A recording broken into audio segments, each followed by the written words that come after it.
Τι έγινε? Πετάξου το ζαχαροπλαστείο να πάρεις άλλα. Ο Αλέξανδρος τρελαινόταν γι' αυτά. Λένα μου, πέρασαν τόσα χρόνια. Θα έχει αλλάξει γούστα ο άνθρωπος. Κάνε αυτό που σου λέω. Ξέρω εγώ. Πώς βαριέμαι να δω το DVD από την Ινδία. Τι με νοιάζει εμένα αν πήγαν αυτοί γαμήλιο ταξίδι στην άκρη της γης. Χάθηκε μια Ρώμη, ένα Παρίσι.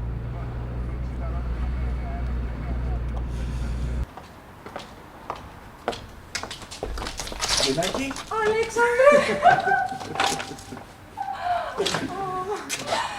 Αχ, το μεγάλο αστέρι του θεάτρου μας καταδέχτηκε την ταπεινή μας μάζοξη. Δεν είχα τι να κάνω και είπα ας περάσω να δω τους παλιόφιλους. 5 λεπτάκια θα μείνω όμως μόνο και πολύ σε σήμερα. Κάτι θα προλάβουμε να πάρουμε τη δική σου λάμψη. Τι με νοιάζει εμένα η φτώχεια και η δυστυχία στην Ινδία. Ας μην ήταν η Λένα δημοσιογράφος να έχω την ανάγκη της στις επόμενες εκλογές και θα σου έλεγα εγώ αν έχανα το βράδυ μου. Πόσα χρόνια έχω να σε δω, 15-16. Πάνω κάτω. Τι έγινε, με τι ασχολήθηκες τελικά? Διορίστηκα σε τράπεζα. Ευχαριστημένη. Εντάξει. 3 φορές έδωσα αστυνομική, δεν τα κατάφερα. Πέρασα σε ένα ΤΕΙ στη Χαλκίδα, αλλά δεν με ενδιέφερε. Οπότε η τράπεζα ήταν μια κάποια λύση. Παντρευτικές. Μπα. Πού να βρεθεί η Ρώσα να αντέξει.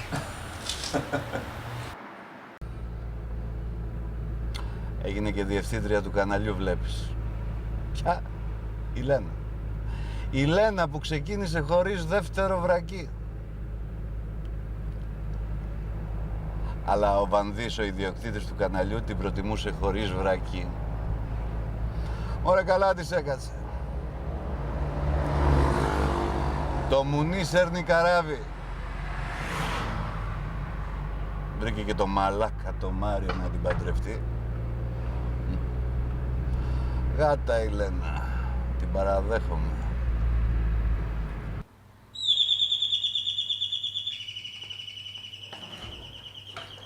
Βρε καλώς τους. Μαζί ήρθατε. Συναντηθήκαμε στην είσοδο. Λένα μου, για άλλη μια φορά να ζήσετε. Αλέξανδρε, σε ευχαριστώ πολύ για τα λουλούδια. Ήταν πολύ ευγενικό εκ μέρους σου.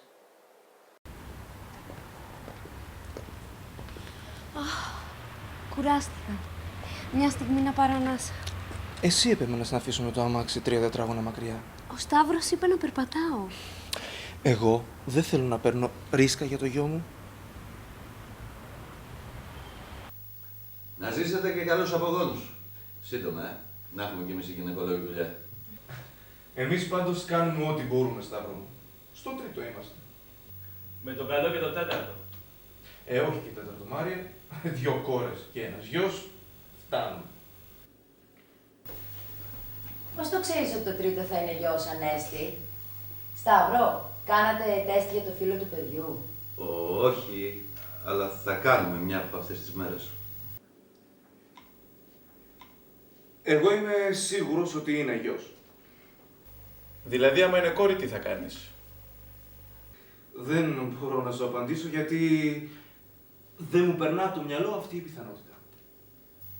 Ας ευχηθούμε λοιπόν ένα αγόρι. Αφού το θέλεις τόσο πολύ. Τι λέτε, να περάσουμε στο πρώτο βίντεο το ταξίδι μας? Έχω χωρίσει τις περιοχές σε ενότητες. Θα τα προβάλλεις στο κανάλι? Σκέφτομαι να κάνω ένα ντοκιμαντέρ για την Ινδία. Είναι συναρπαστική χώρα. Συμφωνώ. Είχα πάει κι εγώ πριν από μερικά χρόνια. Αλέξανδρε, μια που είσαι εδώ θα ήθελες να κάνεις το σπικάζ? Βρε Λένα μου, ο Αλέξανδρος είναι διάσημος σκηνοθέτης και ηθοποιός ανά το Πανελλήνιο. Θα καταδεχτεί να σπικάρει το ντοκιμαντεράκι μας. Γιατί το λες αυτό, Μάριε? Δείχνω τόσο καβαλημένος? Ίσα ίσα που ο Αλέξανδρος δέχτηκε να σκηνοθετήσει το διπεθέ της πόλης μας. Γιατί να μην δεχτώ? Το διπεθέ έχει ανεβάσει σημαντικές παραστάσεις. Τιμή μου που με κάλεσε ο καλλιτεχνικός διευθυντής να σκηνοθετήσω την Αντιγόνη. Μόνο τα κρατικά και δημοτικά θέατρα ανεβάζουν πια αρχαίο δράμα. Όσο για το ντοκιμαντέρ σου, και βέβαια θα κάνω το σπικάζ. Είμαι σίγουρος ότι έχεις κάνει εξαιρετική δουλειά. Δεν το έχω τελειώσει ακόμα. Ένα χοντρό μοντάζ να δούμε απόψε. Ο Μάριος γράφει τα κείμενα. Θα Θα αρχίσουμε με πλάνα από το παλαιό και νέο Δελχή. Οι Βρετανοί έκτισαν το νέο Δελχή και το επέβαλαν ως την πρωτεύουσα της Ινδίας. Το παλαιό Δελχή ήταν η πρωτεύουσα της μουσουλμανικής Ινδίας από το 17ο έως το 19ο αιώνα.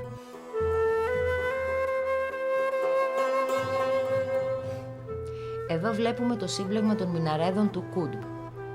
Η κατασκευή του κύριου μιναρέ άρχισε το 1193, αμέσως μετά την ήττα του τελευταίου βασιλιά του Δελχή από τους μουσουλμάνους. Έχει σχεδόν 73 μέτρα ύψος και είναι πολύ εντυπωσιακός, όπως βλέπετε στα πλάνα μας. Έχει 5 ορόφους. Ο Μαχαραγιάς Κούτμπ Ουντ Ντίν πρόλαβε να κατασκευάσει μόνο τον πρώτο όροφο. Οι διάδοχοί του συνέχισαν και ολοκλήρωσαν την κατασκευή του μιναρέ το 1368. Εδώ είναι η σιδερένια πύλη, η οποία υπήρχε πολύ πριν την κατασκευή του συμπλέγματος των μιναρέδων. Υπάρχει μια επιγραφή χαραγμένη που λέει ότι ανεγέρθηκε αρχικά έξω από ένα ναό του θεού Βίσνου. Το περίεργο με αυτή τη στήλη είναι η εξαιρετική καθαρότητα του σιδήρου που χρησιμοποιήθηκε για την κατασκευή του. Οι ειδικοί δεν μπορούν να καταλάβουν πώς δεν έχει σκουριάσει ύστερα από 2.000 χρόνια. Ο Μάριος ψάχνει πληροφορίες στο ίντερνετ για να λύσει το μυστήριο. Κατέληξες κάπου, Μάρια? Μπα, διάφορες θεωρίες, αλλά τίποτα το χειροπιαστό. Η παράδοση λέει ότι αν ακουμπήσεις την πλάτη σου στη στήλη και την αγκαλιάσεις ανάποδα, πραγματοποιείται όποια ευχή θέλεις. Την αγκαλιάσετε εσύ? Όχι, δεν βλέπεις, την έχουν πράξει. Για να προστατεύσουν το μνημείο από τους παλαβούς τουρίστες που πιστεύουν σε τέτοια πράγματα. Εδώ τι βλέπουμε, παιδιά? Διάφορα άλλα κτίσματα του συγκροτήματος. Θα τα περιγράψω αναλυτικά στο κείμενο που θα γράψω για το ντοκιμαντέρ. Και εδώ είναι η περιβόητη πύλη της Ινδίας. Έχει ύψος 42 μέτρα και πάνω της είναι χαραγμένα τα ονόματα 85.000 στρατιωτών που σκοτώθηκαν στον Πρώτο Παγκόσμιο Πόλεμο. Μάριε, με την πύλη της Ινδίας λέω να αρχίσουμε το ντοκιμαντέρ. Τι λες και εσύ, Αλέξανδρε? Συμφωνώ. Θα είναι σαν μια συμβολική είσοδος του θεατή στη χώρα. Ναι, μα ιστορικά προηγήθηκαν οι μουσουλμάνοι. Τέχνη κάνουμε, Μάριε, όχι ιστορική καταγραφή. Τέλος πάντων, θα το συζητήσω. Εδώ θα δούμε μερικά πλάνα από το σύγχρονο ναό Μπάχα-Ι. Είναι το τελευταίο κτίριο που κατασκευάστηκε από τα 7 που υπάρχουν σε διάφορα μέρη του πλανήτη και προσκαλεί όλους τους ανθρώπους από όλες τις θρησκείες και φυλές να λατρέψουν τον ένα και μοναδικό Θεό, το δημιουργό του σύμπαντος. Πολύ ενδιαφέρον ακούγεται. Έχει σχήμα λατού. Ναι, ο λωτός είναι σύμβολο αγνότητας και είναι ευρέως δεδομένο στην Ινδία. Οι άλλοι ναοί έχουν διαφορετικά σχέδια. Σε ποιες άλλες χώρες υπάρχουν τέτοιοι ναοί? Στην Αυστραλία, Δυτική Σαμόα, Ουγκάντα, Παναμά, Γερμανία και στις Ηνωμένες Πολιτείες. Τι άλλο θα δούμε ακόμα. Φτιάξε τη δική σου θρησκεία, μπορείς. Να υποθέσω ότι δεν προβλέπετε να κτιστεί κάτι τέτοιο στην Ελλάδα. Ναι, σε σχήμα Ακρόπολης. Φαντάζεσαι τους παπάδες να διαδηλώνουν στους δρόμους? Δεν θα ήταν ωραίο όλοι οι άνθρωποι να πιστεύουν σε ένα Θεό. Δεν θα υπήρχαν θρησκευτικές διαμάχες και θα γλιτώναμε πολλούς πολέμους. Συμφωνώ με τον Αλέξανδρο. Είστε βαθιά ανοιχτωμένοι. Δεν συμφέρει τις κυβερνήσεις να μειωθούν οι πόλεμοι, γιατί έτσι θα δυσαρεστηθούν οι έμποροι όπλων. Και εσύ, Σταύρο, τι κάνεις γι' αυτό? Τι να κάνω, Ρετζένη. Ένας απλός δημοτικός σύμβουλος είμαι. Και μάλιστα της αντιπολίτευσης. Αν βγεις δήμαρχος όμως... Βουλευτής πρέπει να βγω, Λένα μου. Βουλευτής. Και μετά να χτυπήσω κανένα υπουργείο. Έτσι θα αποκτήσω κάποια δύναμη. Το Δημαρχείο το βλέπω σε εφαλτήριο για περαιτέρω εξέλιξη.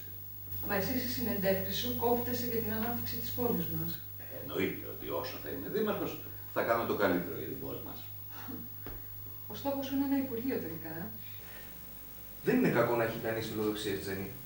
Μακάρι μια μέρα να γίνει υπουργός ο Σταύρος και θα έχουμε κι εμείς μεγάλο μέσο.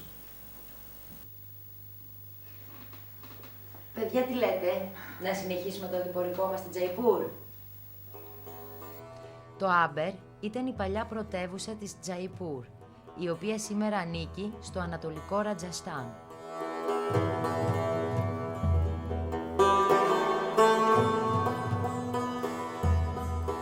Η κατασκευή του φρουρίου του Άμπερ, που βλέπετε στην οθόνη, άρχισε το 1592 από το Μαχαραγιά Μαν Σινγκ. Αργότερα συνεχίστηκε και επεκτάθηκε από τους Τζάι Σινγκς πριν μεταφερθούν στη Τζαϊπούρ. Το 1727 ο Τζάι Σινγκ της εποχής αποφάσισε να μεταφέρει την κατοικία του από το βουνό στη γειτονική πεδιάδα που απέχει 11 χιλιόμετρα. Έκτισε λοιπόν την πανέμορφη Τζαϊπούρ και την οχύρωσε με τείχη. Το 1728 έκτισε το αστεροσκοπείο Ζαντάρ Μαντάρ, το οποίο ήταν πολύ προχωρημένο επιστημονικά για την εποχή του. Σήμερα αποτελεί σημαντικό πόλο έλξης για τους τουρίστες.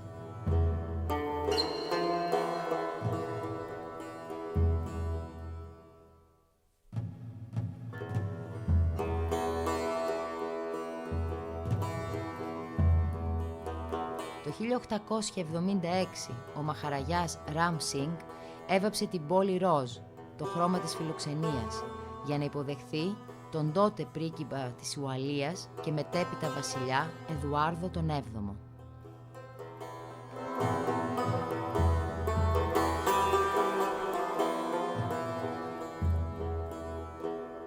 Προχωράμε στο κρατήδιο του Ουτάρ Μπραντές για να επισκεφτούμε καταρχήν το μαυσολείο του Ακμπάρ, του μεγαλύτερου αυτοκράτορα των Μογγόλων. Ο Ακμπάρ άρχισε ο ίδιος την κατασκευή του μαυσολείου του, συνδυάζοντας ισλαμικά, ινδουιστικά, βουδιστικά, τζαϊνικά και χριστιανικά μοτίβα. Οι εκστρατείες του ήταν σκληρές και αιματηρές. Ο ίδιος ο Ακμπάρ όμως έμεινε στην ιστορία για την ανοχή του απέναντι σε όλες τις θρησκείες. Ανέπτυξε μια θρησκευτική φιλοσοφία που μεταφράζεται ως πίστη στο Θεό και πρεσβεύει την κοινή πίστη σε όλες τις θρησκείες. Να φανταστείτε ότι ανάμεσα στις 5.000 συζύγους του συμπεριέλαβε εκτός από μουσουλμάνες, χριστιανές και Ινδουίστριες. 5.000 γυναίκες. Μεγάλε! Πώς τα έβγαλε πέρα? Και πήγε με όλες. Δεν θα πήγε. Από μια φορά έστω, να τις δοκιμάσει. Έχουμε πληροφορίες σχετικά με αυτό, Μάρια? Δεν γράφουν τίποτα τα βιβλία. Μερικοί άνθρωποι έχουν το κοκαλάκι της νυχτερίδας. Φαντάσου, 5.000 γυναίκες. Θα ήθελες να είσαι στη θέση του Ακμπάρ να υποθέσω, Ποιος άντρας δεν θα ήθελε? Στις πιο τρελές του φαντασιώσεις, φυσικά.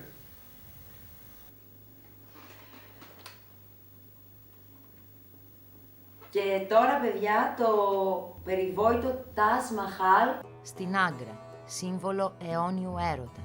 Το έκτισε ο αυτοκράτορας Σαχ Ζαχάν στη μνήμη της δεύτερης γυναίκας του, Μουμτάζ Μαχάλ, η οποία πέθανε στη γέννα του 14ου παιδιού τους το 1631. Λέγεται ότι τα μαλλιά του αυτοκράτορα άσπρεσαν σε μια νύχτα. 20.000 εργάτες από την Ινδία και την Κεντρική Ασία εργάστηκαν σκληρά για 22 χρόνια, από το 1631 έως το 1653 για την κατασκευή του. Χρησιμοποιήθηκε λευκό μάρμαρο, σύμβολο αιώνιου και αγνού έρωτα. Αρχιτέκτονας ήταν ο Ίζα Καν από το Ιράν.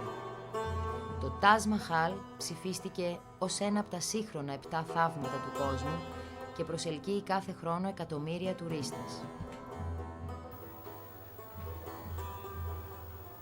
Τζένι κλαις. Συγκινήθηκα. Μερικές γυναίκες είναι τόσο τυχερές. Συναντούν τον μεγάλο, τον απόλυτο έρωτα της ζωής τους. Στα παραμύθια. Αυτό δεν είναι παραμύθι, είναι ιστορία. Δεν σε είχα για τόσο ευαίσθητη. Πάω να πιω νερό. Συνεχίστε εσείς την προβολή και έρχομαι.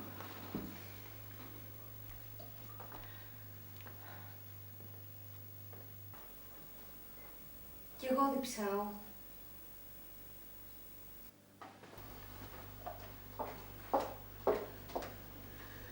Δεν είναι στον Ανέστη ότι κάνουμε τον υπέροχο. Όχι. Πώς να του πω ότι και το τρίτο παιδί είναι κορίτσι. Θα το μάθει αργά ή γρήγορα. Σταύρο, κινδυνεύει ο γάμος μου. Θα του μιλήσω εγώ. Στο κάτω-κάτω τι φταίς εσύ. Ο άντρας καθορίζει το φύλο του παιδιού. Μην πεις τίποτα ακόμα. Κάτι θα σκεφτώ. Ο Ανέστης είναι λογικός άνθρωπος κατά βάθος. Δεν κοιμήθηκα όλη νύχτα. Θεέ μου, τι θα κάνω.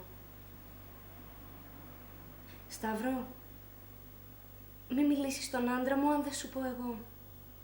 Όπως νομίζεις. Αλλά Σε παρακαλώ.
τελικά ο Αλέξανδρος είναι πιο ωραίος από κοντά. Στην τηλεόραση κάνει. Τι να το κάνεις, αδελφή. Άντε. Ο Αλέξανδρος είναι γκέι. Ρώτα τι λένε και την Τζέννη να σου πούμε. Ήμασταν και οι 4 συμμαθητές στο γυμνάσιο και το Λύκειο. Δεν έτυχε να το συζητήσουμε με τη Λένα. Δεν το φαίνεται πάντως. Γιατί εσύ ξέρεις από γκέι. Γυναίκες ξεγεννάς. Πάντως τώρα που το λες Ανέστη, ο Αλέξανδρος είναι δημόσιο πρόσωπο. Δεν έτυχε ποτέ να ακούσουμε για κανένα δεσμό του. Και τελικά ο απολογισμός βγαίνει θετικός. Είσαι ευχαριστημένη που έμεινες εδώ? Που δεν τόλμησα να κάνω το μεγάλο βήμα και να κατεβώ στην Αθήνα. Δεν έχω παράπονο. Η Λένα είναι η κορυφαία δημοσιογράφος στην πόλη μας. Την ξέρουν και οι πέτρες. Είναι αυτό που λέμε καλύτερα πρώτο στο χωριό, παρά δεύτερο στην πόλη, Ειδικά από τότε που έγινε διευθύντρια στο κανάλι, ποιος την πιάνει. Πολύ χαίρομαι. Διευθύντρια, λοιπόν. 16 χρόνια δουλεύω σκληρά, από τότε που τελείωσα τη φιλοσοφική στη Θεσσαλονίκη. Ήσουν όμως και τυχερή, Λένα μου. Είχες τη συμπάθεια του καναλάρχη. Κι άλλες έχουν κάνει σπουδές, αλλά... Ο Βανδής με επέλεξε Τζέννη, γιατί θεώρησε ότι έχω τα προσόντα να συνεχίσω το έργο του στο κανάλι. Η τύχη βοηθάει τους ικανούς. Εγώ πάντως πιστεύω ότι και στην πόλη θα ήσουν πρώτη, Λένα. Ο Αλέξανδρος ήταν το μοναδικό αγόρι στο σχολείο που έκανε κλασικό μπαλέτο. Ναι, μου πεις. Οι καθηγητές τι έλεγαν. Τι να πω. Είχαν καταλάβει ότι ήταν κουνιστός. Μια φορά, σε μια σχολική παράσταση, του έδωσαν να παίξει γυναικείο ρόλο. Και αυτός δεχτήκε. Γιατί να μην δεχτεί το καλύτερό του. Εγώ της είχα πει για έναν γνωστό μου εκδότη μεγάλης εφημερίδας. Θα μπορούσε να κάνει μια καλή αρχή. Δεν είχα κανένα ενδιαφέρον να κατεβώ στην Αθήνα. Αισθηματικό εννοεί. Και τώρα παντρεύτηκες. Πώς γνωριστήκατε με τον Μάριο? Συναντήθηκαν για πρώτη φορά στη Θεσσαλονίκη, στο Πανεπιστήμιο. Ο Μάριος ήταν 2 χρόνια μεγαλύτερος. Ύστερα οι δρόμοι τους χώρισαν και ξαναβρέθηκαν όταν ο Μάριος προσλήφθηκε στην πόλη μας. Παντρεύτηκαν πριν 1,5 μήνα, με πολιτικό γάμο. Δεν ήθελες να φορέσεις νηφικό? Δεν είχα χρόνο για χάσιμο. Και όσο για το νηφικό, το αφήνω για τις ρομαντικές ερωτευμένες κοπελίτσες. Μα εσύ δεν είσαι ερωτευμένη με τον Μάριο? Με τον Μάριο γνωριζόμαστε πολλά χρόνια. Η ζωή κάνει κύκλους τελικά. Υπάρχουν όμως κύκλοι που δεν άνοιξαν ποτέ. Εμένα θα μου επιτρέψετε, πρέπει να κάνω ένα επαγγελματικό τηλεφώνημα.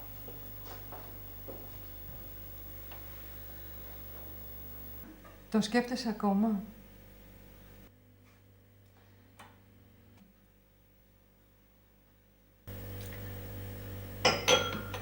Τζένι, ο Αλέξανδρος είναι γκέι. Πώς θα μπορούσα να προχωρήσω μαζί του? Υπήρχε όμως χημεία μεταξύ σας. Υπήρχε, το ξέρεις. Γι' αυτό δεν κατέβηκα στην Αθήνα. Έχεις δίκιο. Δεν θα μπορούσε να κομπλέρεις με άλλους. Άντρες. Όχι. Όχι. Ούτε θα έμπαινα στη διαδικασία να τον φέρω στον ίσιο δρόμο. Ξέρεις πώς καταλήγουν αυτά.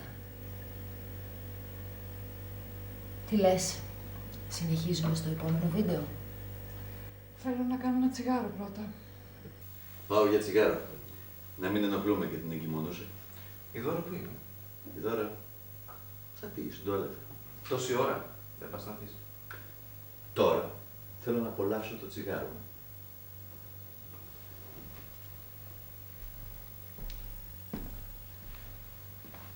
Το παρακάνει. Δεν το παρακάνει. Ξέρω εγώ. Αφού η Δώρα δεν έχει πάρει χαμπάρι τι γίνεται. Ποιος σας είπε ότι η Δώρα δεν έχει πάρει χαμπάρι? Απλά δεν θέλει να χαλάσει το σπίτι της. Και καλά κάνει. Η Τζένι δεν είναι ο τύπος της γυναίκας που χαλάει σπίτια. Γιατί το λες αυτό? Γιατί έχει πάει με όλα τα αρσενικά της πόλης. Έχει πάει και με εσάς τους δύο? Όχι βρε Ζωήτσα, σχήμα λόγου ήταν. Άλλωστε ο Σταύρος πάει για δήμαρχος στις επόμενες εκλογές. Ούτε το διαζύγιο, ούτε το σκάνδαλο το συμφέρον.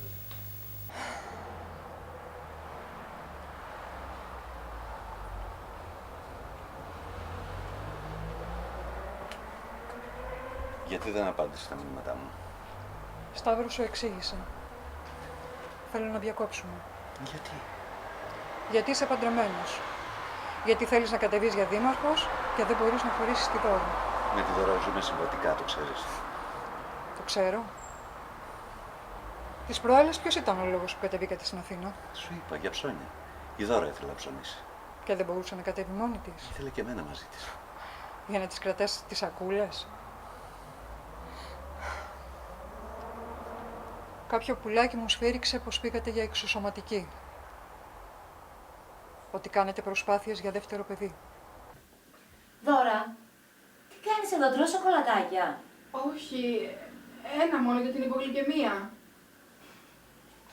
Ρε κοριτσάκι μου γλυκό, δεν είπαμε ότι πρέπει να κάνεις δίαιτα? Ποιος ο λόγος? Για να αρέσει τον άντρα σου. Έλα, άστα τώρα και πάμε να φάμε κανένα φρούτο, Με πειράζει ο καπνός του Σταύρου. Μα ο άντρας σου και η Τζένι καπνίζουν έξω. Αλήθεια.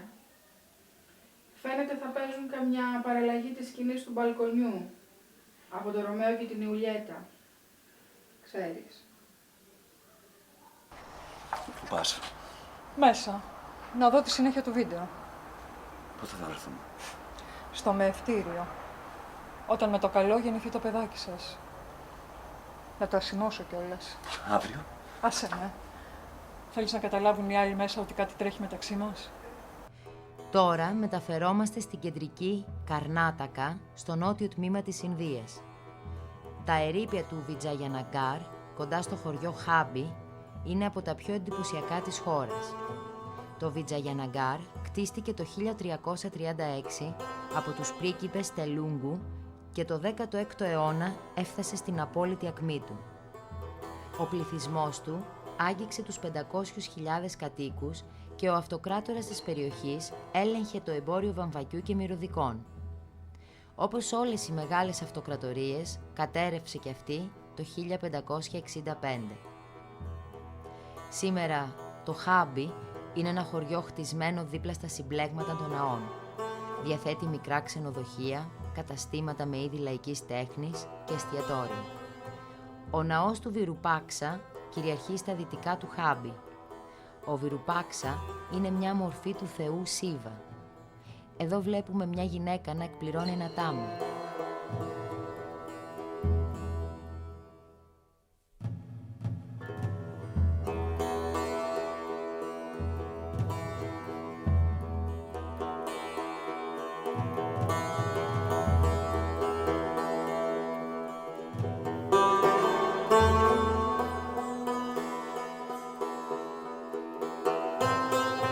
Ανατολικά δεσπόζει ο ναός Βιτάλα, μνημείο παγκόσμιας κληρονομιάς. Χτίστηκε τον 16ο αιώνα και τα γλυπτά σκαλίσματα είναι εκπληκτικά.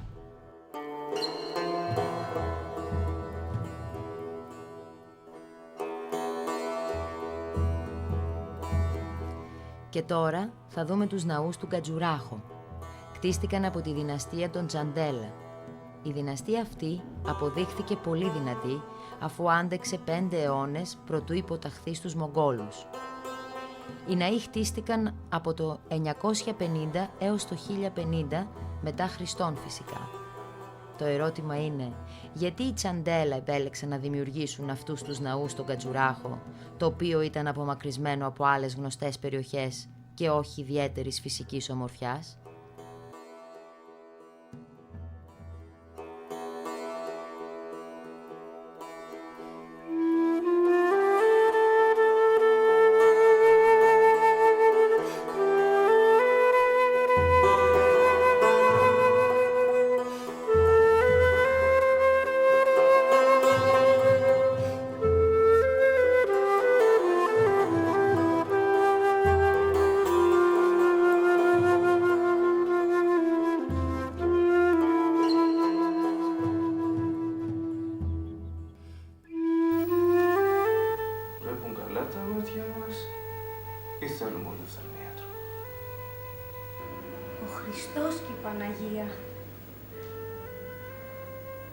Αυτός τώρα το κάνει με το άλογο.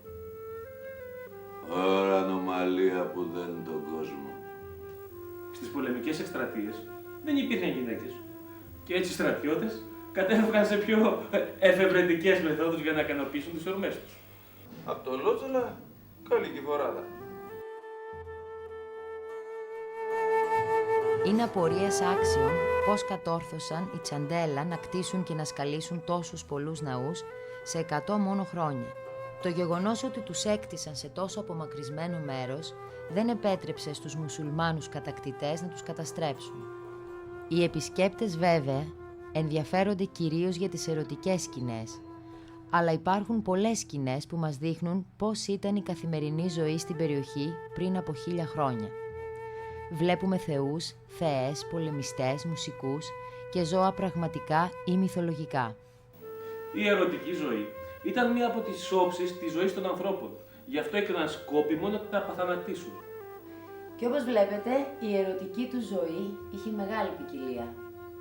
Και το Κάμα Σούτρα είχε τη τιμητική του. Τελικά οι Ινδοί ήταν πολύ προχωρημένος λαός. Οι ανατολικοί λαοί ανέπτυξαν την ερωτική τεχνική πολύ πριν τους δυτικούς. Φυσικό μου φαίνεται αυτό. Στη Δύση ο χριστιανισμός, ή μάλλον η λανθασμένη ερμηνεία του, καταπίεσε τη σεξουαλικότητα για πάρα πολλούς αιώνες. Ακόμα και οι Έλληνες, ένας από τους πιο προχωρημένους λαούς της αρχαιότητας, τελικά υπέκυψε σε αυτή την καταπίεση του χριστιανισμού. Οι αρχαίοι Έλληνες όμως είχαν σε μεγάλη εκτίμηση την ομοφιλοφιλία. Ναι. Με τη διαφορά ότι η ομοφιλοφιλία στην αρχαία Ελλάδα ήταν ένα είδος μοίησης του αγοριού στην ερωτική και πνευματική ζωή. Σου πέρασε ο πονοκέφαλος? Ναι, τα ντεπών δούλεψαν. Έχασες όμως κάτι φοβερές στιχογραφίες από το Κατζουράχο.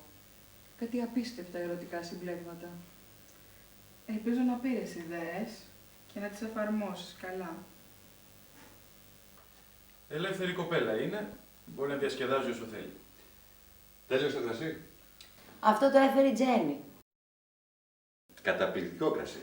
Μόνο μπουκάλι έφερες. Από την κάμπα εδώ παρακάτω το πήρα. Να πεταχτώ, να φέρω άλλο ένα αφού σας άρεσε.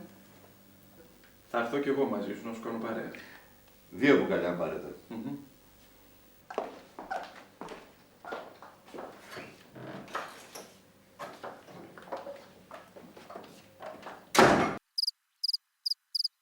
Να φανταστείτε ότι αυτό το έγραψε ένας εκολαπτώμενος μοναχός στον Μπεναρές, το σημερινό Βαρανάσι.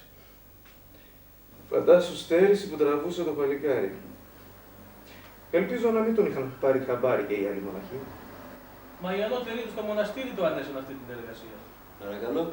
Ναι, ήταν μέρος των εργασιών που έπρεπε να κάνει ο συγκεκριμένος σπουδαστής, που λεγόταν Βατσαγιάννα. Και πότε έγιναν όλα αυτά? Δεν γνωρίζουμε ακριβώς. Οι ειδικοί τοποθετούν το Κάμα Σούτρα μεταξύ 1ου και 6ου αιώνα μετά Χριστόν. Μπράβο. Εγώ τους Ινδούς τους είχα για πολύ συντηρητικό λαό. Έχω ακούσει πως αν μια κοπέλα δεν βρεθεί παρθένα την πρώτη νύχτα του γάμου, τη στέλνουν αμέσως πίσω στους γονείς της. Αυτά και άλλα χειρότερα συμβαίνουν σήμερα στην Ινδία. Το Κάμα Σούτρα θεωρείται σαν ένας οδηγός συμπεριφοράς παρά ένα εγχειρίδιο πάνω στο σεξ. Ανέστη, δώσ' μου λίγο να σας μεταφράσω ένα απόσπασμα για να καταλάβετε. Λοιπόν, ο εραστής που θέλει να προχωρήσει στην ερωτική πράξη πρέπει να το κάνει με χάρη και λεπτότητα. Προς την κυρία εννοείται φυσικά, Πρέπει να τη δεχθεί σε ένα δωμάτιο διακοσμημένο με λουλούδια, το οποίο πρέπει προηγουμένως να έχει ψεκάσει με υπέροχα αρώματα. Ο εραστής, περιστοιχισμένος από φίλους και υπηρέτες, προσφέρει στην κυρία αναψυκτικά και ποτά. Πρέπει να καθίσει στα αριστερά της κυρίας και να την αγκαλιάσει με το δεξί του χέρι, αγγίζοντας τα μαλλιά της και παίζοντας με τα φορέματά της. Πώς θα παίξει δηλαδή με τα φορέματά της? Και τι θα βγάλει? Θα πρέπει μετά να περάσουν σε μια ευχάριστη συζήτηση για διάφορα θέματα. Μπορούν να θίξουν και ζητήματα που θεωρούνται ανάρμοστα για την κοινωνία. Μπορούν επίσης να τραγουδήσουν, ακούγοντας τους μουσικούς να παίζουν τα όργανά τους ή να παίξουν οι ίδιοι κάποιο όργανο. Όσο πίνουν, θα πρέπει να προσπαθήσουν να προσελκύσουν ο ένας τον άλλο. Τον έσκασα τον άνθρωπο σε καλά παπαδιά. Τόση σκηνοθεσία για ένα τρίτημα. Πρέπει να καταλάβουμε ότι ο Βατσαγιάνα δεν συνέθεσε το Κάμα Σούτρα για να μας δείξει πώς να ικανοποιούμε τις αρχές επιθυμίες μας. Αλλά Ο Βατσαγιάνα διαλογιζόταν συνεχώς πάνω στην κατανόηση της έννοιας του Θεού. Θεωρούσε ότι η ερωτική πράξη είναι ένα μέσο που έχει ο άνθρωπος για να προσεγγίσει το Θείο. Ενδιαφέρουσα άποψη. Σηκώνει ένα ποτηράκι κρασί. Αλήθεια, δεν νομίζετε πως άργησαν ο Αλέξανδρος με τη Τζέννη? Τώρα που το λες, ναι. Πάω να ρίξω μια ματιά. Άσε, Σταυρό. Θα πάω εγώ. υπερβάλλεται. Δεν είναι μικρά παιδιά να χαθούν. Καμιά φορά χάνονται και τα μεγάλα παιδιά.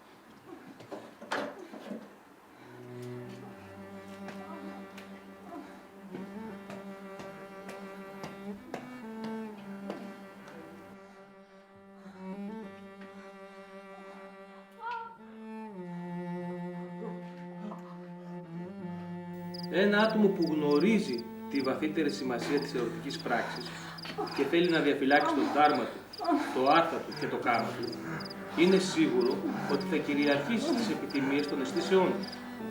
Δάρμα με μία λέξη είναι η αρετή, άρθα ο παγκόσμιος πλούτος και κάμα η ευχαρίστηση που περιλαμβάνει και τη σεξουαλική ικανοποίηση. Πάντως μερικές τάσεις είναι πολύ δύσκολες. Όπως αυτές που είδαμε στις τοιχογραφίες του Κατζουράκου. Τώρα δηλαδή υπάρχει γυναίκα που μπορεί να κάνει αυτή τη στάση? Αν είναι κομμανέτσι. Αν δεν είναι. Πάντως μπορείτε εύκολα να καταφέρετε αυτή. Τώρα γελάσαμε. Αυτό μου φαίνεται πιο ενδιαφέρον. Εγώ λέω την επόμενη φορά να οργανώσουμε κάτι παρόμοιο αντί να βλέπουμε ντοκιμαντέρ. Στο ψέματα. Φτιάξε λίγο τα μαλλιά σου.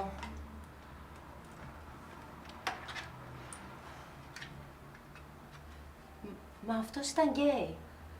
Μου εξήγησε ότι πέρασε απλά μια φάση πειραματισμού. Δεν κράτησε πολύ. Τελικά κατέληξε στις γυναίκες. Και εσύ πώς μπόρεσες να πας μαζί του? Γιατί να μην πάω? Ελεύθερη κοπέλα είμαι. Με όποιον θέλω πάω. Αρκεί να μην είναι παντρεμένος. Ο Αλέξανδρος δεν είναι παντρεμένος και ούτε έχει αυτή την περίοδο κάποιο δεσμό. Δεν εννοούσα τον Αλέξανδρο.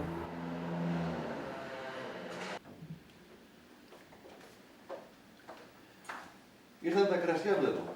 Τι γίνεται ρε παιδιά, ανησυχήσατε. Ο Αλέξανδρος. έφυγε. Τον πήραν τηλέφωνο στο κινητό, είχε μια δουλειά. Γι' αυτό αργήσαμε. Μια ώρα προσπαθούσαμε να βρούμε ταξί. Τέτοια ώρα δεν περνάνε πολλά από εδώ. Έπρεπε να τον πας στην πιάτσα. Δεν το σκέφτηκα.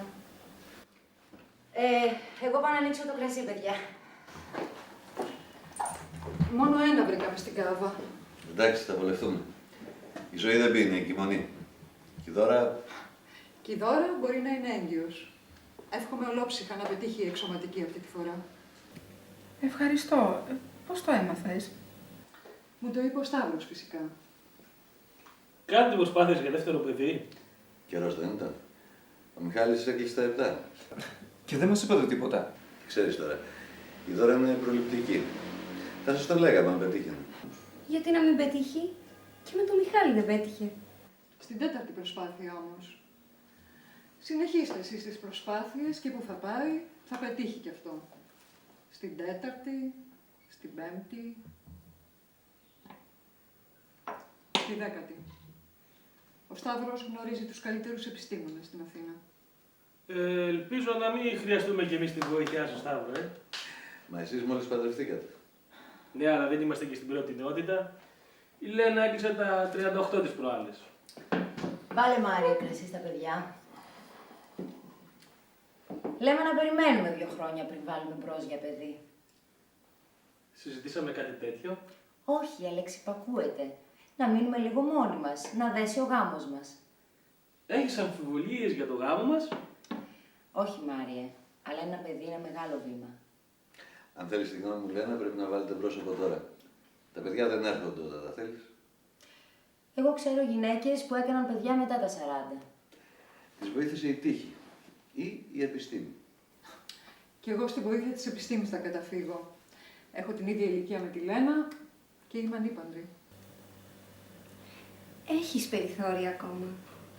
Γιατί τώρα δεν λέγατε ότι η Λένα πρέπει να βάλει μπρος για παιδί? Το ίδιο δεν ισχύει βιολογικά και για μένα. Τέλος πάντων, εγώ δεν σκοπεύω να προσπαθήσω αμέσως για παιδί. Γιατί, δεν έχεις κανένα λόγο να το αναβάλεις? Παντρεύτηκες για να κάνεις οικογένεια.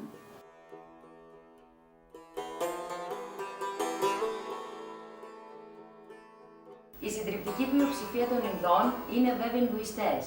Το ποσοστό τους ανέρχεται στο 80,5% του πληθυσμού. Ακολουθούν το Ισλάμ, ο Χριστιανισμός και διάφορα άλλα. Οι Ινδουιστές σε ποιο Θεό πιστεύουν ακριβώς? Υπάρχουν 33 εκατομμύρια θεότητες. Παρακαλώ. Ναι. Όπως τα ακούς, ναι. Υπάρχει ένας ή περισσότεροι θεοί για οτιδήποτε μπορεί να φανταστεί κανείς.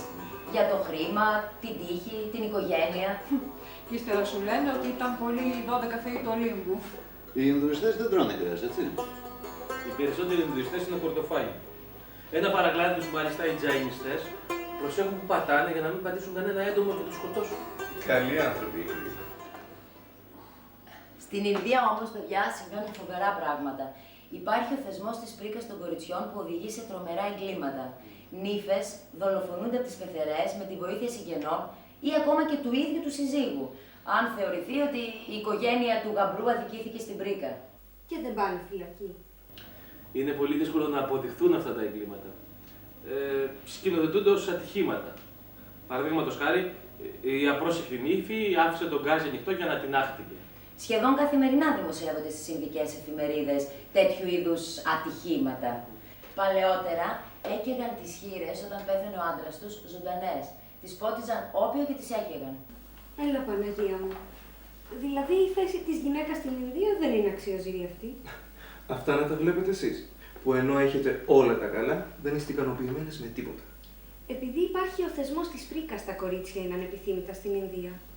Στην Ελλάδα είναι διαφορετικά τα πράγματα.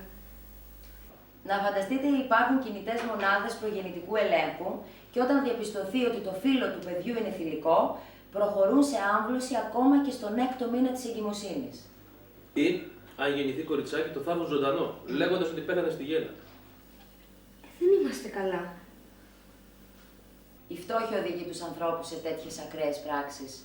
Δεν έχουν να δώσουν πρίκα στα κορίτσια και αναγκάζονται να τα σκοτώσουν. Σας βάλω να δείτε μερικές σκηνές από τη ζωή του δρόμου, για να καταλάβετε για τι είδους καταστάσεις μιλάμε.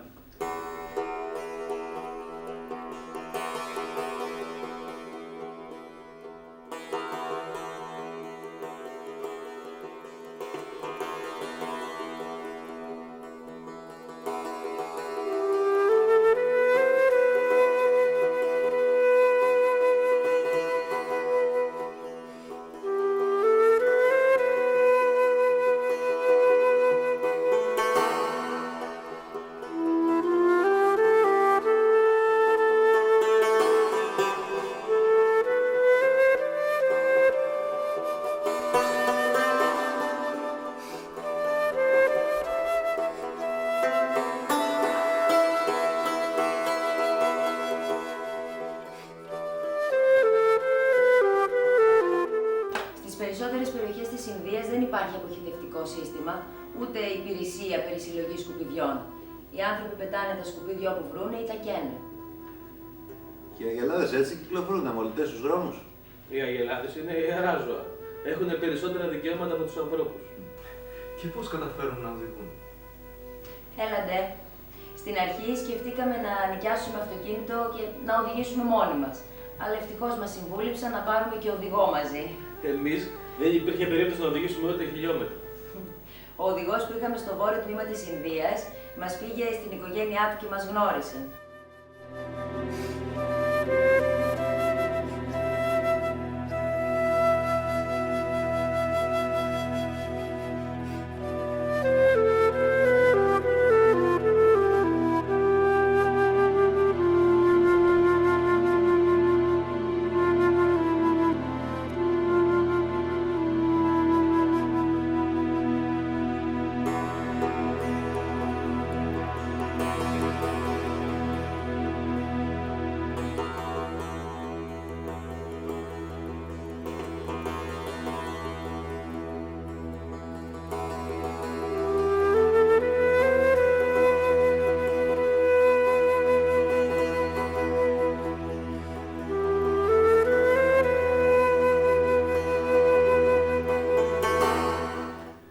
Κοίτα να δεις, το σπίτι δεν έχει πάτωμα.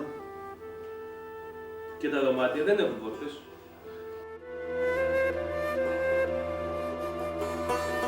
Εδώ βλέπουμε τη γυναίκα του οδηγού μας. Είχε να πάει σπίτι του πάνω από 3 μήνες. Εμείς πληρώσαμε τη βενζίνη για να πάμε στο χωριό του. Κάναμε μια καλή πράξη και επιπλέον κινηματογραφήσαμε και το σπίτι και το χωριό.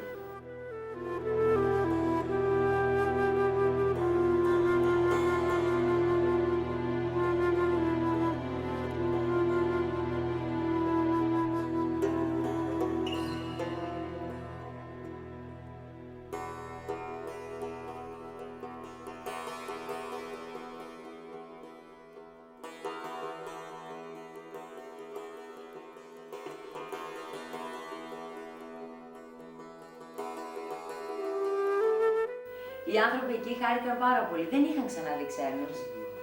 Και συνήθως οι τουρίστες που μεταφέρει δεν πληρώνουν τη βενζίνη για να πάει στο χωριό του. Εμείς οι Έλληνες ήμασταν ανοιχτοχέριδες. Τώρα με την οικονομική κρίση θα γίνουμε κι εμείς σαν τους Ευρωπαίους. Μπα, δεν το πιστεύω. Ο Έλληνας έχει φιλότιμο. Εδώ θα είσαι και θα το δεις. Εγώ απορώ με τόση φτώχεια πώς οι Ινδοί δεν ξεσηκώνονται να διεκδικήσουν καλύτερες συνθήκες ζωής. Είναι δύσκολο για εμάς τους Δυτικούς να καταλάβουμε τον τρόπο σκέψης των Ινδών. Η Ινδουιστική θρησκεία δίνει μεγαλύτερη σημασία στους κοινωνικούς κανόνες παρά στους θρησκευτικούς. Ακόμη κι αν κάποιος δεν πιστεύει σε καμία από τις 33 εκατομμύρια θεότητες, δεν στερείται της ιδιότητας του Ινδουιστή, αρκεί να τηρεί τους κανόνες του Ντάρμα. Και κυρίως να αποδέχεται τις κάστες αδιαμαρτύρητα. Κάστες είναι οι κοινωνικές τάξεις της Ινδίας, έτσι δεν είναι? Ναι, υπάρχουν 4 κάστες. Η πρώτη κάστα αποτελείται από τους ιερείς, τους διανοούμενους και τους δασκάλους. Τους ανθρώπους δηλαδή που εργάζονται χρησιμοποιώντας το μυαλό τους. Α, ωραία. Σε αυτήν ανήκουμε κι εμείς. Η δεύτερη κάστα αποτελείται από τους αξιωματικούς και τους στρατιώτες, που χρησιμοποιούν τη σωματική τους δύναμη. Ακολουθεί η κάστα των εμπόρων και των χωρικών, που ασχολούνται με τη γεωργία και την κτηνοτροφία. Τελευταία είναι η κάστα με τους τεχνίτες και τους εξειδικευμένους εργάτες. Και οι άνθρωποι που ζουν στους δρόμους, σε ποια κάστα ανήκουν? Αυτή είναι η Νταλίτ, η υπόδουλη, η ανέγκυχτη. Οι Νταλίτ δεν συγκαταλέγονται στο σύστημα με τις κάστες. Προορισμός τους είναι να κάνουν τις δουλειές που κανένας Ινδός δεν καταδέχεται να κάνει. Όπως να καθαρίζει τουαλέτες, ας πούμε. Οι Νταλίτ ανέρχονται σήμερα στην Ινδία σε 160 εκατομμύρια ψυχές που ζουν κάτω από το όριο της φτώχειας. Εγώ θα επιμείνω στην απορία μου. Γιατί αυτοί οι άνθρωποι δεν ξεσηκώνονται? Οι άνθρωποι αυτοί είναι απολύτως συμφιλειωμένοι με τη μοίρα τους, γιατί πιστεύουν ότι σε προηγούμενη ζωή ήταν κακοί άνθρωποι. Και πιστεύουν επίσης ότι τηρώντας τους κανόνες της αρετής σε αυτή τη ζωή, θα έχουν καλύτερη τύχη στην επόμενη ενσάρκωσή τους. Και βέβαια, επαναστάσεις και αιματοχυσίες δεν συνάδουν με την αρετή. Πανέξυπνος αυτός που το σκέφτηκε. Βρήκε τον καλύτερο τρόπο να κρατάει τους ανθρώπους υποταγμένους. Είναι λίγο πολύπλοκο για μας το φιλοσοφικό του σύστημα. Το κάρμα είναι ο νόμος της αιτίας και του αποτελέσματος. Δεν έχει σχέση με την έννοια της τιμωρίας που συναντάμε στο χριστιανισμό. Σύμφωνα με το κάρμα, αν κάποιος κάνει μια κακή πράξη, αυτό έχει ως φυσικό αποτέλεσμα την διατάραξη της προσωπικής και της συλλογικής ισορροπίας. Αυτό που καταλαβαίνω εγώ είναι ότι δεν συμφέρει τους ανθρώπους να ξεσηκωθούν, να κάνουν κακές πράξεις, γιατί θα στραφούν εναντίον τους. Σωστά. Και ο χριστιανισμός, τι ρόλο παίζει στην Ινδία? Ο χριστιανισμός βρίσκεται στο στόχαστρο των φανατικών Ινδουιστών επειδή αρνείται το σύστημα με τις κάστες και δέχεται τους Δαλίτ. Βέβαια, εδώ που τα λέμε, ο χριστιανισμός δεν διαχωρίζει τους ανθρώπους σε πλούσιους και φτωχούς. Αυτό δεν αρέσει σε πολλούς φανατικούς, οι οποίοι επιτίθενται σε χριστιανούς και καίνε σχολεία και ορφανοτροφία. Πολλές φορές μάλιστα έχουμε και ανθρώπινα θύματα. Αυτοί οι φανατικοί είναι συνήθως φτωχοί άνθρωποι που δεν θέλουν να ξεφύγουν από τη μοίρα τους. Πιστεύουν ότι το σύστημα με τις κάστες είναι δίκαιο. Η Γκόα, στα νοτιοδυτικά της Ινδίας, βρέχεται από την Αραβική θάλασσα και είναι γνωστή για τα ολονύκτια πάρτι, κυρίως στις περιοχές Ατζούνα και Βαγκατόρ. Τα ναρκωτικά κυκλοφορούν ευρέως, αν και είναι παράνομα. Η κατοχή ακόμα και μικροποσότητας χασίς επιφέρει μέχρι και 10 χρόνια φυλακή. Οι μουσουλμάνοι κατέλαβαν την Γκόα για πρώτη φορά το 1312. Εκδιώχθηκαν όμως το 1370 από τον Χαριχάρα τον Πρώτο, αυτοκράτορα των Βιτζαγιαναγκάρ, που είχε πρωτεύουσα το Χάμπι που είδαμε πριν. Τα φυσικά λιμάνια και τα πλατιά ποτάμια κίνησαν το ενδιαφέρον των Πορτογάλων που έφτασαν στην περιοχή το 1510. Οι Ιησουίτες Ιεραπόστολοι με επικεφαλής τον Άγιο Φραγκίσκο Ξαβιέ ήρθαν το 1542 και έκαναν πολύ καλή δουλειά αν αναλογιστεί κανείς ότι ο καθολικισμός παραμένει μέχρι σήμερα η κυρίαρχη θρησκεία στην περιοχή. Οι Πορτογάλοι εκδιώχθηκαν οριστικά από την Ινδία το 1961. Ο Φραγκίσκος Ξαβιέ ανακηρύχθηκε Άγιος όταν διαπιστώθηκε ότι το νεκρό του σώμα δεν υπέκυπτε στους φυσικούς νόμους της αποσύνθεσης. Υπάρχουν πολλές χριστιανικές εκκλησίες, διάσπαρτες στην περιοχή, αλλά δεν λείπουν και οι Ινδουιστικοί ναοί. Στη Βόρεια Γκόα δεσπόζει το εντυπωσιακό κάστρο της Αγκουάντα, που χτίστηκε από τους Πορτογάλους το 1612.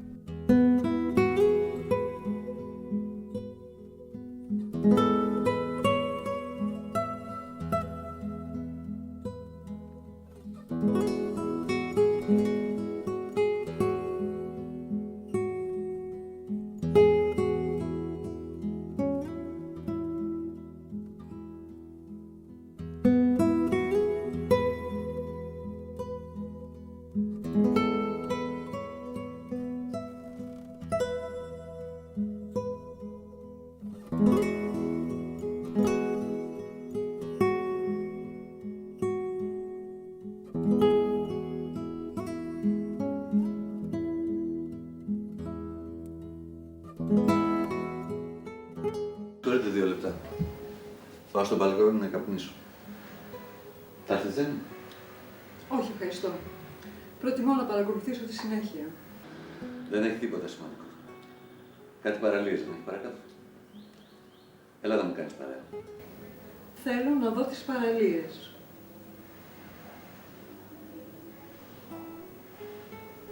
Θα σου κάνω εγώ παρέα, Σταύρο. Να πάρω λίγο αέρα, ζεστάθηκα εδώ μέσα.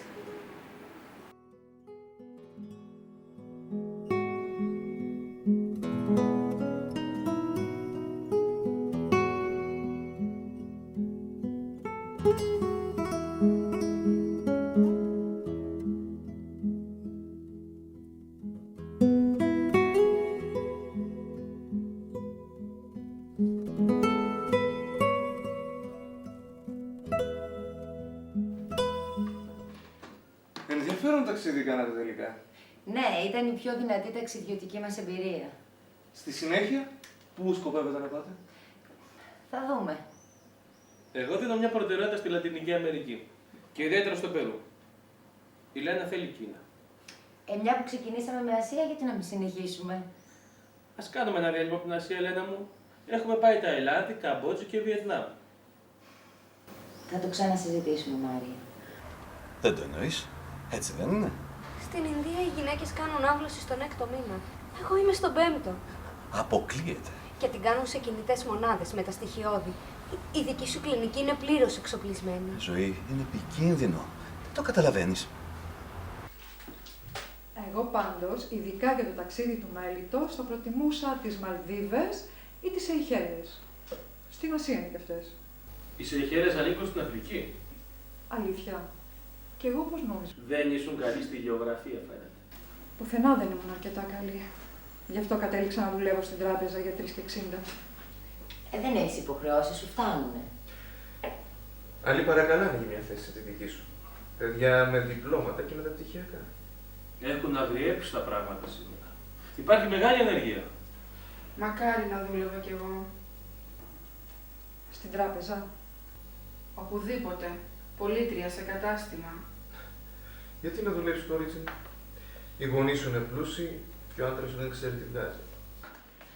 Μακάρι να είχα τη δυνατότητα να μένω στο σπίτι και να μη σηκώνομαι τις 6:30 το πρωί. Αυτό το ξυπνητήρι. Τόσα χρόνια. Στην άκρη του κόσμου θα πήγαινα αρκεί να μην ξανάκουγα αυτό το καταραμένο ξυπνητήρι. Η Δώρα εννοεί ότι πλήττει όλη μέρα στο σπίτι, μια που το παιδί πηγαίνει σχολείο. Αλήθεια, Δώρα, ο Μιχαλάκης φέτος Δευτέρα Δημοτικού δεν θα πάει? Εάν πετύχει εξωσωματική, θα έχει με τι να ασχολείται. Εγώ πάντως, αν είχα τα λεφτά της, θα έμενα στο σπίτι και θα ευχαριστούσα το Θεό. Τα λεφτά δεν είναι το παν.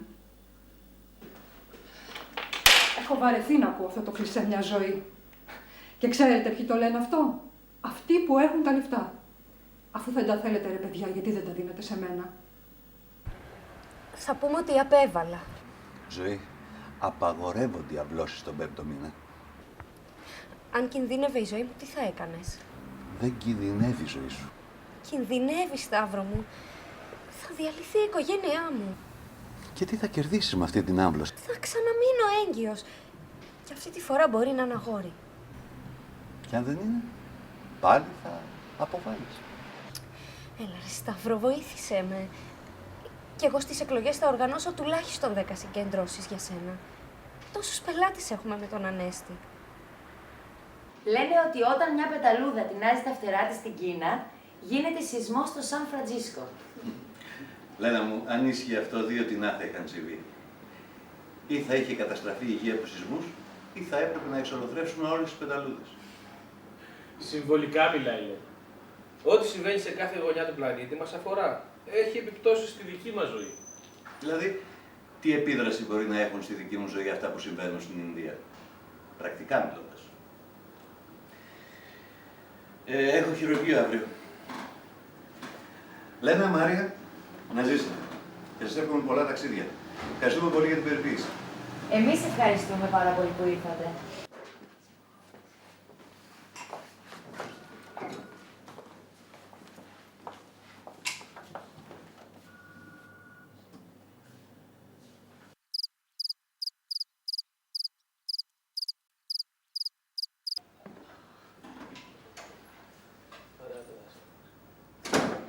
Παιδιά, να φτιάξω καφέ.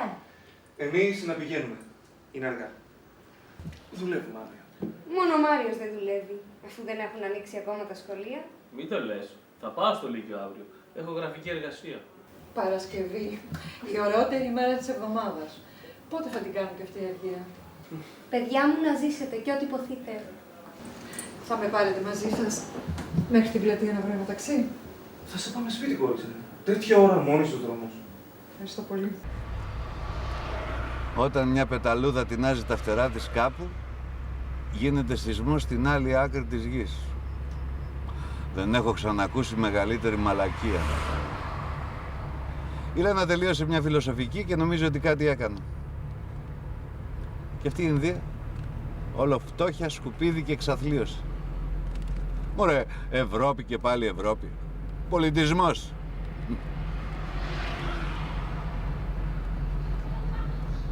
Τα Χριστούγεννα θα πάμε στο Λονδίνο.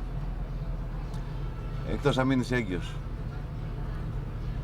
Έχει τις καλύτερες εκπτώσεις και την καλύτερη ποιότητα.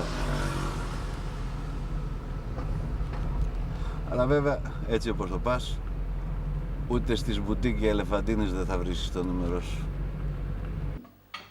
Γιατί έφυγε ο Αλέξανδρος? Σου είπα.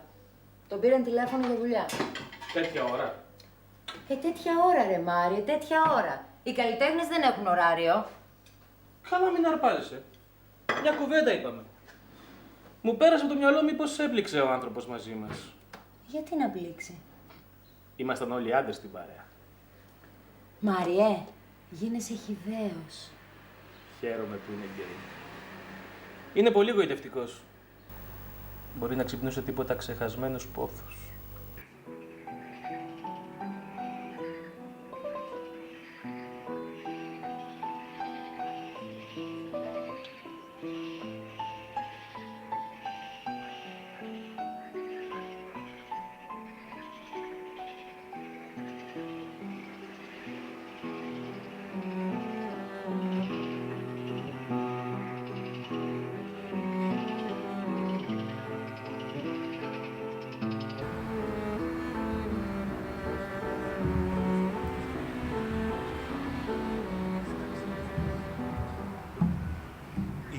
Θα σαλτάρει όπου να είναι.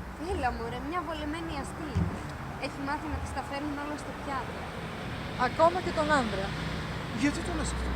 Ο Σταύρος την αγαπάει, αφού προσπαθούν για δεύτερο παιδί. Δηλαδή θέλεις να πεις ότι αν οι γονείς της Δώρας δεν το άνοιγαν την κλινική, ο Σταύρος θα παντρευόταν ποτέ αυτή χοντρελό? Δεν ήταν πάντα τόσο χοντρή τώρα. Μετά τη γέννα πάρχουνε. Εγώ μια ζωή στρουμπουλή τη θυμάμαι. Ναι, άλλο στρουμπούλι, άλλο το όφελος. Βέβαια, εμείς οι άντρες τα θέλουμε τα πιασηματάκια μας. Εγώ πάντως μετά από κάτι γέννα φρόντιζα να χάσω τα 50 κιλά αμέσως. Εσύ αγάπη μου είσαι συλφίδα. Προσέχω για να έχω. Υπάρχει ανταγωνισμός. Και από τις ντόπιες και από το ανατολικό μπλοκ. Εγώ δεν έχω μάτια για άλλη και το ξέρει. Κάνε μου εσύ το γιο και θα γίνω 2 φορές σκληρός.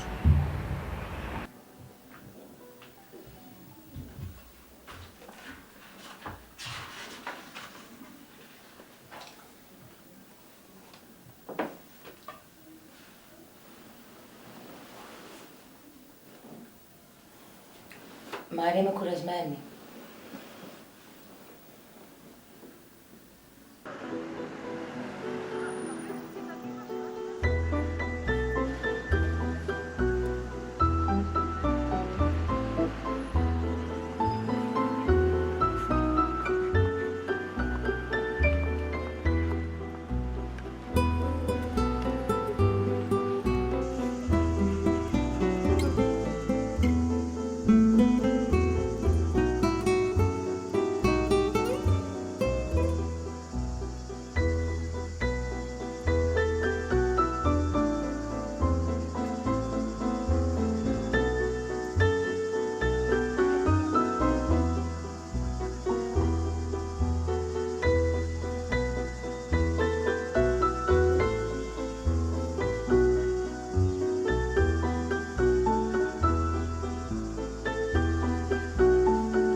Όπως είπαμε, Τζένι μου, τη Δευτέρα πρωί-πρωί μεταφέρεις 50.000 ευρώ στο λογαριασμό του Golden Glass.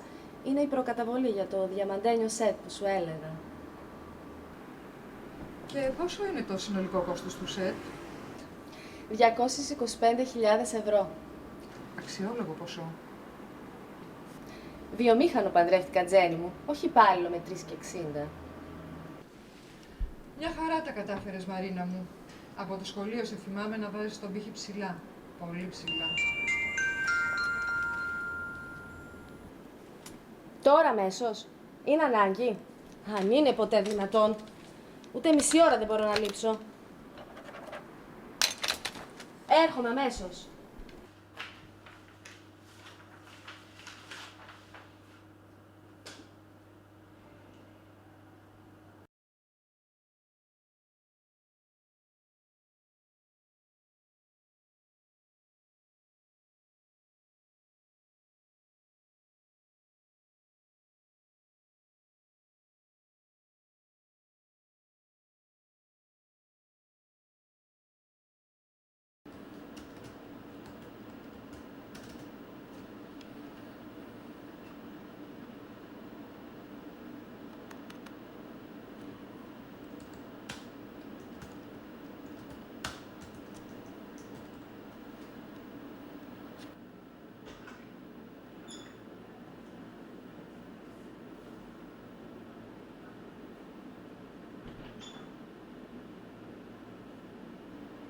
Είσαι σίγουρη ότι θέλεις να προχωρήσουμε?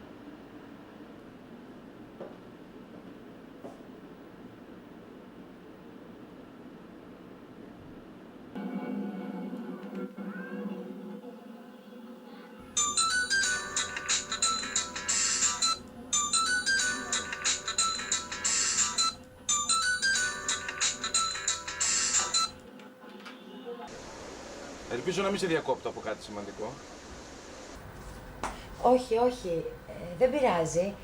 Εδώ κάνουμε το τελικό μοντάζ για το ντοκιμαντέρ. Τις Ινδίες. Σε διέκοψα δηλαδή. Όχι, δεν πειράζει. Πες μου. Ήθελα να σε δω, Λένα. Με είδες χθες. Ενώ θέλω να συναντηθούμε οι δυο μας. Εσύ και εγώ.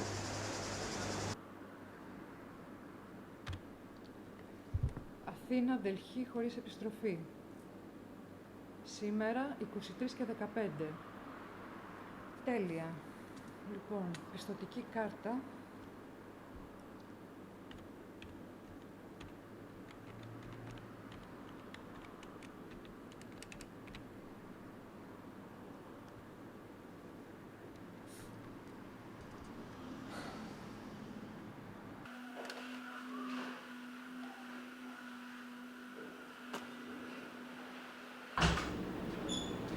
Είμαστε έτοιμοι, Σταύρο.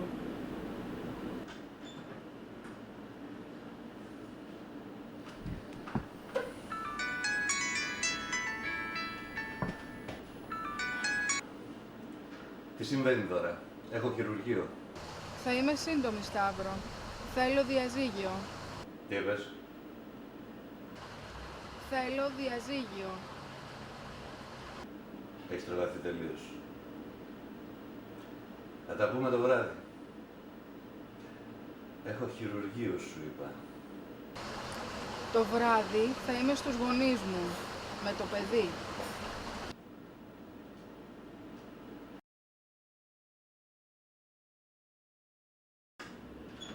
Σταύρο, αργείς. Σε περιμένουμε στο χειρουργείο.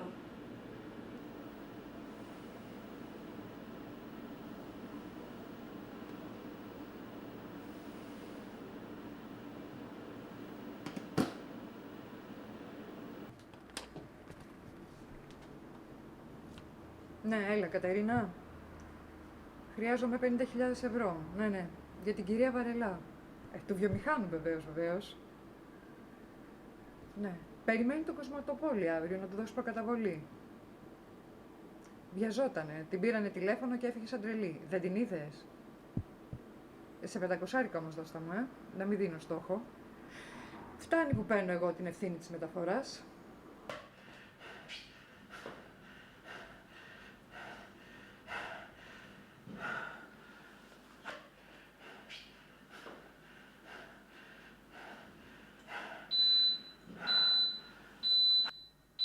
Έλα, κορίτσι μου.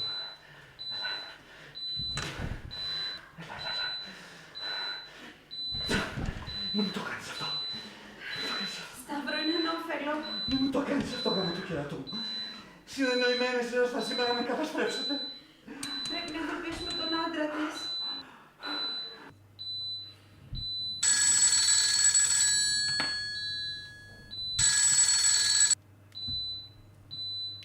Παρακαλώ. Ο ίδιος.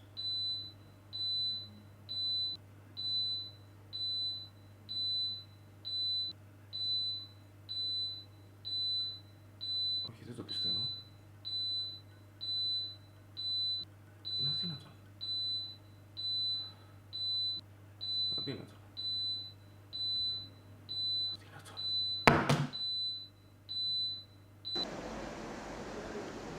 Στο αεροδρόμιο Ελευθέριος Βενιζέλος, στην Αθήνα,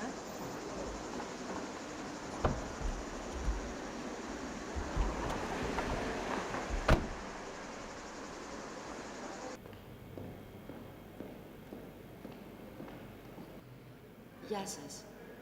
Έχω ραντεβού με τον κύριο Αλέξανδρο Μαρκίδη. Για τη συνέντευξη. Σας περιμένει. Δωμάτιο 208.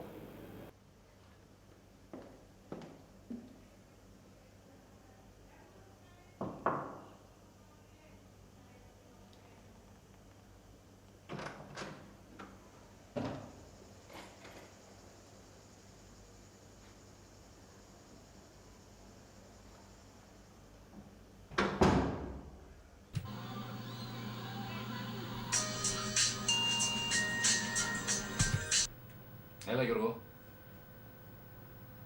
Πού να είμαι, εδώ στο κανάλι. Ναι. Καλά μιλάμε φίλε, βλέπω κάτι παραλίες ατελείωτες, Ναι, στην Ινδία. Τη τράβηξε η διευθύντρια. Στο Γαμήλιο, εντάξει, ναι. Φοβερές παραλίες σου λέω φίλε. Ναι. Ζωή και κότα την περνάνε οι άνθρωποι, κύριε. Όχι σαν εμάς εδώ που δουλεύουμε 14 ώρες την ημέρα. Να σου πω. Τι λες για διακοπές στην Κόα. Καλά μιλάμε, μαζεύονται κόμενες από όλη την Ιφίλιο, φίλε. Φοβερές, λυσασμένες κόμενες. Σεξ and drugs σου λέω. Ναι μωρέ, τα εισιτήρια κοστίζουν μόνο. Η ζωή εκεί είναι φθηνή. Εντάξει, θα βρούμε καμία καλή προσφορά. Οκ, εντάξει. Έλα, τα λέμε.